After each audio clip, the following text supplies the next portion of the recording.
informação, ligando o campo à cidade, do agronegócio às ações sociais, isenção e seriedade, mostrando tudo o que acontece nos setores do meio rural, pecuária, agricultura, novidades em geral.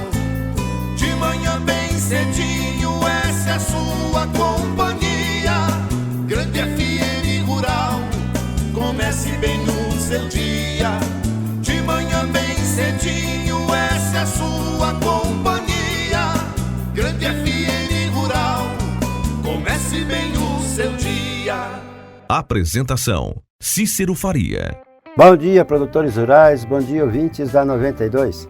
Estamos chegando com o programa desta segunda-feira, dia 28 de junho, levando para vocês os seguintes destaques. Pesquisa aponta consumo de proteína animal em 98% dos lares.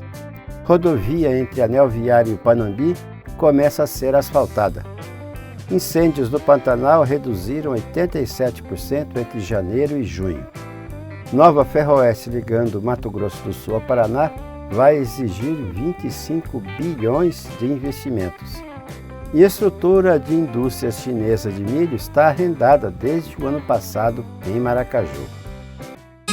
Amigo produtor, a cada nova safra surge um novo desafio. A Agrojangada está ao lado do produtor com a equipe capacitada com as melhores soluções para a lavoura. Fertilizantes, sementes, defensivos, do plantio à colheita, sempre inovando e sendo referência em produtividade. A Agrojangada, lojas em Itaporã, Avenida José Maria Bezerra Lima, número 60, fone 3451-5400. Dourados, Avenida Marcelino Pires, número 6027, fone 3410-5400. Naviraí, Rua Brasil, número 1110, fone 3461-2096. Laguna Carapã, Avenida 22 de Abril, número 600, fone 3438-1360. Carapó, Rua Manuel Ferreira de Araújo, número 115, fone 3453-2752. Nova Andradina, Avenida Antônio Joaquim de Moura Andrade, número 2991, sempre à disposição para melhor atendê-lo. Agrojangada, ao lado do produtor.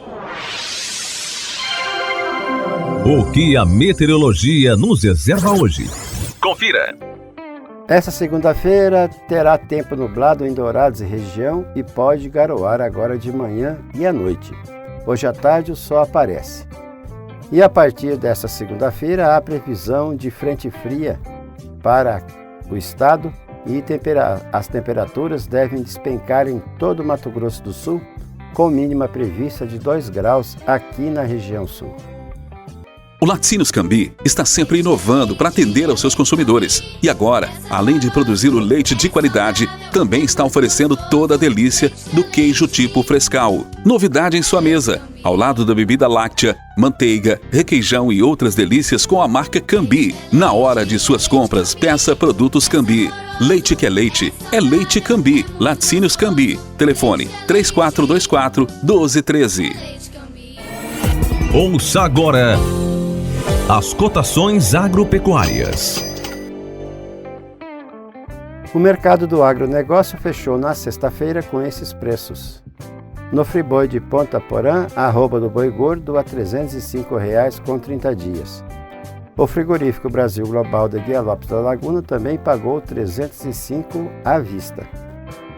A arroba da vaca gorda a R$ 295,00 no friboi e no Brasil Global.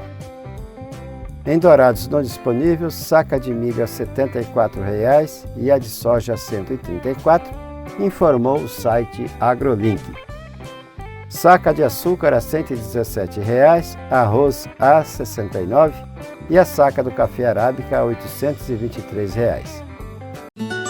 Nossa parceria não para. A Wilton Pneus caminha junto ao produtor. Atendimentos à distância e entregas para toda a cidade. Marcas de alto renome para todas as suas necessidades. Produtor, não deixe a sua manutenção para depois. O Brasil precisa de você agora, mais do que nunca. Wilton Pneus, plantão de atendimento nesta quarentena no 98122-8234. Avenida Marcelino Pires, 283, Jardim Clímax, Dourados. O melhor para a lavoura é ter Singenta pra ajudar. A marca da qualidade é Singenta, vamos usar. proteção para o cultivo, tranquilidade no colher. Singenta é lucro certo que a Comid traz pra você. Proteja o seu cultivo prevenindo e curando doenças. Deixe sua lavoura muito mais vigorosa. Comid representa Singenta para Dourados e região, a marca da lucratividade da sua lavoura. Produtor amigo, não duvide, pensou Singenta, procure a Comid. Consulte um agrônomo. As notícias do campo estão chegando para deixar você bem informado. Uma pesquisa encomendada pela Associação Brasileira de Proteína Animal mostrou que 98% dos lares consomem algum tipo de proteína animal. O ovo é o principal destaque, com 96% de presença, seguida pela carne de frango, com 94%, carne suína com 80%, carne bovina com 79% e o peixe com 65%. De acordo com a pesquisa, 47% dos entrevistados informaram consumir ovos todos os dias. No caso da carne de frango, 54% consomem até 3 vezes por semana. Com a mesma frequência, 34% informaram consumir a carne suína. O governo do estado iniciou a pavimentação asfáltica na MS 477, que liga a Perimetral Norte até o distrito do Panambi, em Dourados. O objetivo é melhorar o tráfego e o escoamento da produção. Ao todo, estão sendo investidos R$ 12.700.000 na obra, que terá quase 8 quilômetros de extensão. Os investimentos visam impulsionar a economia local e melhorar o transporte da região. O empresário Edmar Melo Sobreira tem um pesqueiro na entrada do Panambi.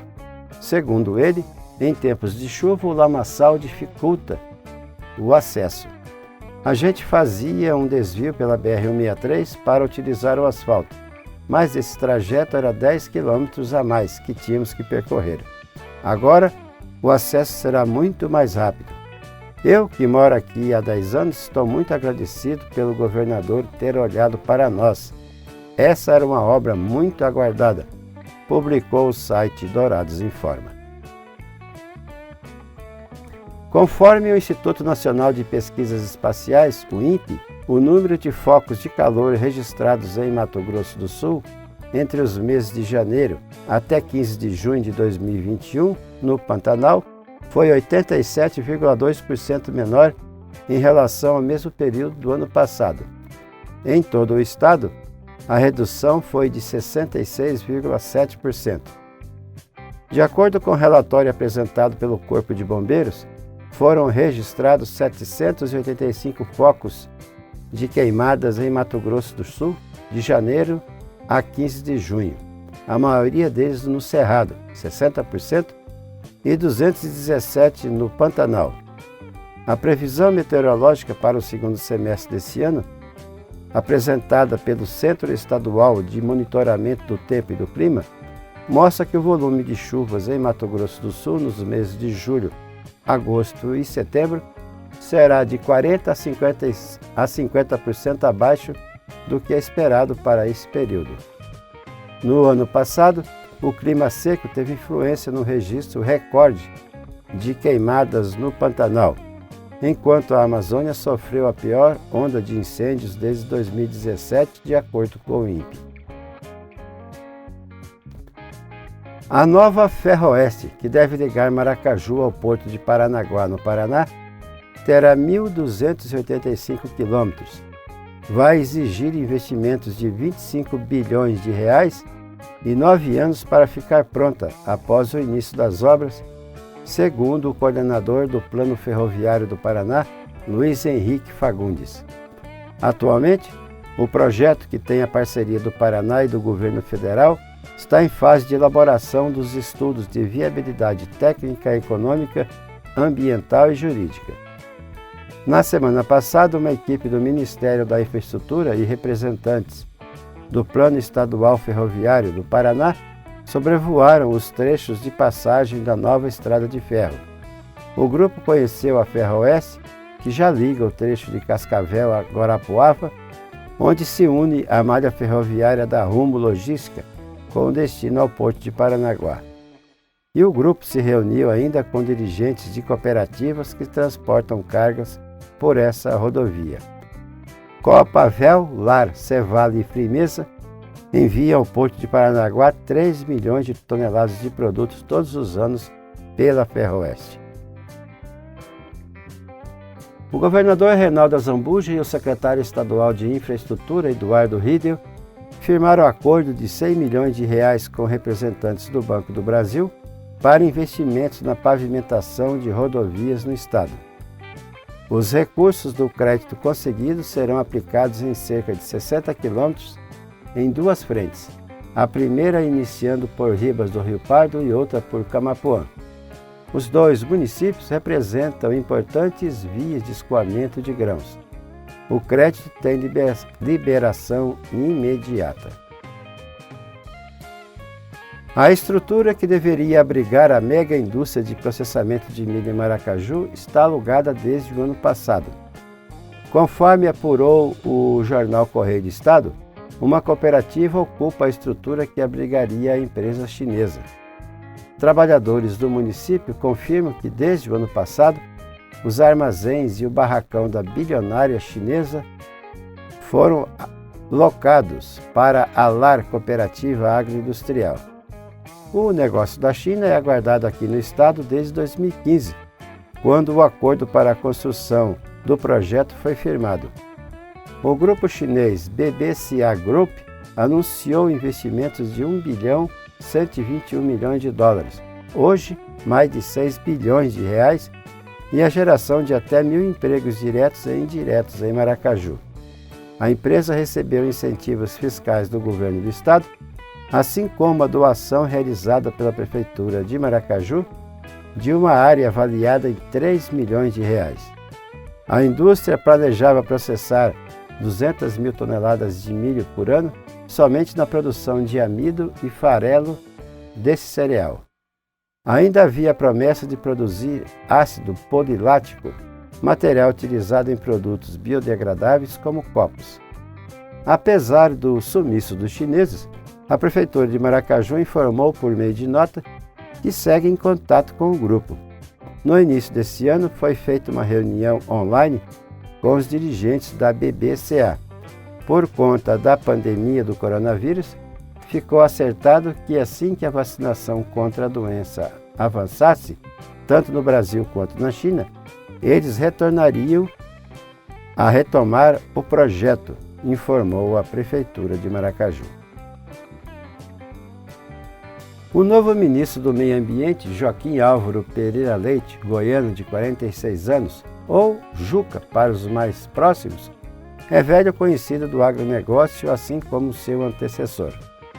O novo ministro do Meio Ambiente, que assumiu o comando do órgão na tarde de quarta-feira, após Ricardo Salles pedir demissão, trabalha há anos ao lado de Salles desde os tempos em que o ex-ministro atuava em São Paulo, seu berço político. Leite é produtor rural e já teve voz como representante do setor ao ocupar a cadeira de conselheiro na Sociedade Rural Brasileira por mais de 20 anos.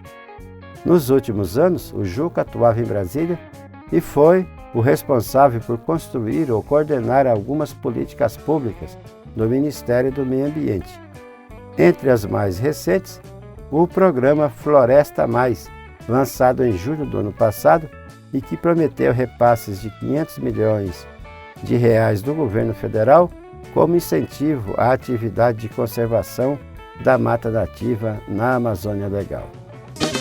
Vai construir ou reformar? A Nível Materiais de Construção tem tudo o que você precisa, do básico ao acabamento, sempre com o melhor preço e qualidade. Seja no sítio, chácara ou fazenda, a Nível entrega para você em Dourados e toda a região. Então você, amigo da cidade ou do campo, que precisa construir ou reformar, a Nível está pronta para te atender. Nível Materiais para Construção, degrau a degrau com você. Rua Potrerito 2115, Jockey Clube. Fone 3424-4008.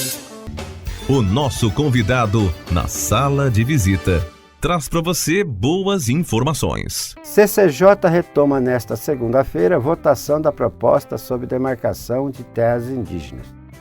A Comissão de Constituição e Justiça da Câmara retoma nesta semana a votação da proposta que muda as regras para a demarcação de terras indígenas. O texto base da proposta foi aprovado na última quarta-feira por 40 votos a 21. A comissão ainda precisa analisar os destaques que podem alterar a proposta. O texto aprovado foi elaborado pelo relator deputado Arthur Oliveira Maia, do DEM da Bahia, com base em 14 propostas que tramitam conjuntamente.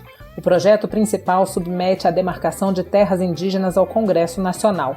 O texto apresentado pelo relator é mais amplo, não trata de demarcação por lei, porém traz outros temas polêmicos como o chamado marco temporal e mudanças no usufruto pelos povos originários, com a possibilidade, por exemplo, de instalação de bases, unidades e postos militares, expansão da malha viária e exploração de alternativas energéticas de cunho estratégico.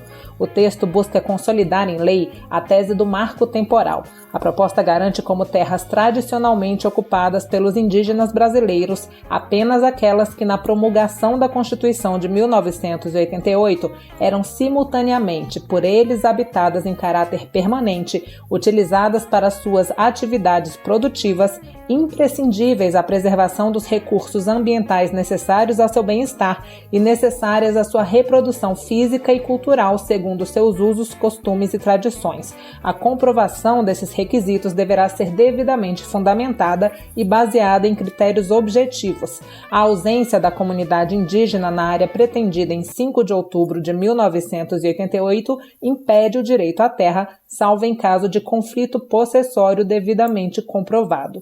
Com relação ao usufruto por parte dos indígenas, a proposta estabelece que o uso da terra pelos povos originários não abrange o aproveitamento de recursos hídricos e potenciais energéticos, que dependerá de autorização do Congresso Nacional.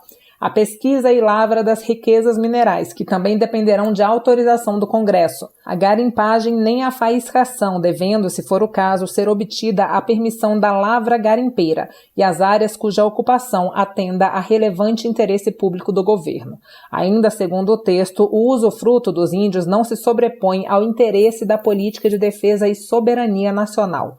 A instalação de bases, unidades e postos militares e demais intervenções militares, a expansão estratégica da malha viária, a exploração de alternativas energéticas de cunho estratégico e o resguardo das riquezas de cunho estratégico serão implementados independentemente de consulta às comunidades indígenas envolvidas.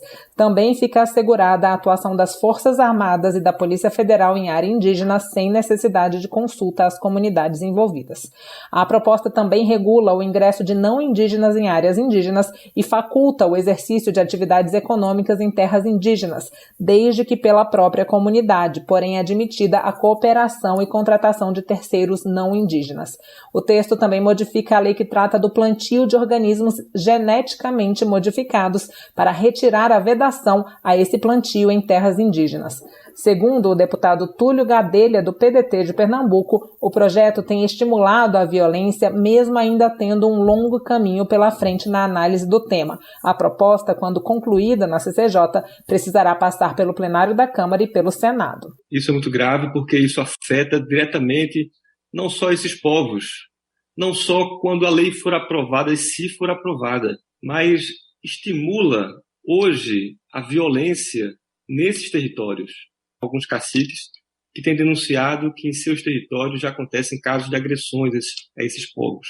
Invasões, a grilagem corre solta. O deputado Giovanni Cherini, do PL do Rio Grande do Sul, por outro lado, afirmou que a proposta vai ajudar a reverter uma situação de miséria na qual os índios estariam vivendo. Como é que os índios vivem no Brasil hoje? Com fome, com miséria e sendo expulsos das suas aldeias. Quando brigam com o cacique, são expulsos das suas aldeias, que através deles, ou através de uma ONG, ou através da FUNAI, eles são instigados para invadir determinadas áreas. Índio não precisa mais de terra no Brasil. Índio precisa de dignidade. Índio precisa de orientação para que ele possa explorar as suas terras de forma racional, de forma sustentável. A deputada Joênia Wapichana, da Rede de Roraima, acusou a comissão de desrespeito à Convenção da Organização Internacional do Trabalho, que estabelece consulta prévia aos povos indígenas sobre mudanças que os afetem. Nós temos ouvido aqui absurdos até em tentativa de regularização da ilegalidade, como garimpo em terras indígenas, não sei se vocês sabem, mas garimpo é crime. E não é regulamentando o artigo 231, querendo dar resposta a um crime, que vai se assegurar a nossa Constituição. Os processos em relação aos direitos dos povos indígenas, a nossa Constituição garantiu isso como cláusula pétrea e não pode ser mudada por qualquer interesse egoísta, individual, de quem tem olhar de cobiça para as terras indígenas. Já o deputado Kim Kataguiri, do DEM de São Paulo, disse que a questão é sobre liberdade. A gente não dá a liberdade para que eles trabalhem, a gente não dá a liberdade para que eles prosperem, a gente não dá a liberdade para que eles se desenvolvam. Pelo contrário, a gente diz, olha, na Constituição está escrito que são terras indígenas, mas no final das contas é a União, é o governo, é o Ministério da Justiça, é a FUNAI, é o Congresso Nacional que vai decidir o que vocês podem ou não podem fazer com as suas terras. Isso não é liberdade, isso não é defesa de direito dos povos indígenas. Pelo contrário, isso é cerceamento do direito que eles teriam à saúde, do direito que eles teriam a saneamento básico, do direito que eles teriam ao desenvolvimento econômico. Lideranças indígenas se manifestaram mais uma vez em frente ao anexo da Câmara que dá acesso às salas das comissões. Mas ao contrário da manifestação de terça, desta vez não houve confronto entre manifestantes e policiais. Mulheres indígenas, inclusive, entregaram flores a policiais que faziam a segurança da manifestação. Apesar disso, o deputado Pompeu de Matos, do PDT do Rio Grande do Sul, relatou ter passado por situação tensa com a Polícia Militar do Distrito Federal ao tentar entrar na Câmara. Ao se deparar com todas as entradas da casa fechadas, contou o parlamentar, ele retirou um dos cones que isolavam uma entrada e, ao se aproximar de policiais que faziam a segurança do local para explicar que era deputado e havia retirado o cone para prosseguir ao seu trabalho, um sargento teria apontado uma arma a ele e tentado impedir sua entrada. A presidente da CCJ, a deputada Bia Kicis, do PSL do Distrito Federal, disse que irá conversar com o comando da PMDF para esclarecer o caso. Da Rádio Câmara, de Brasília, Paula Bittar. Tudo que se planta dá nessa terra, perde o regado a suor, que recebe a semente sempre a melhor. Semem-Barra é garantia do plantio até colher a produção, com gente que conhece e sabe cuidar do seu chão. Sementes fertilizantes, defensivos agrícolas, soluções para a agricultura tem na Semem-Barra. Distribuidor exclusivo Sementes Agroceres. Lojas em Dourados, fone 3489-1248 e em Carapó 3453-1133. E assim vamos encerrando o programa de hoje, agradecendo a todos pela audiência aqui na 92,1. E marcamos um novo encontro amanhã às 6 horas, se Deus quiser. Bom dia, Dourados. Bom dia, região.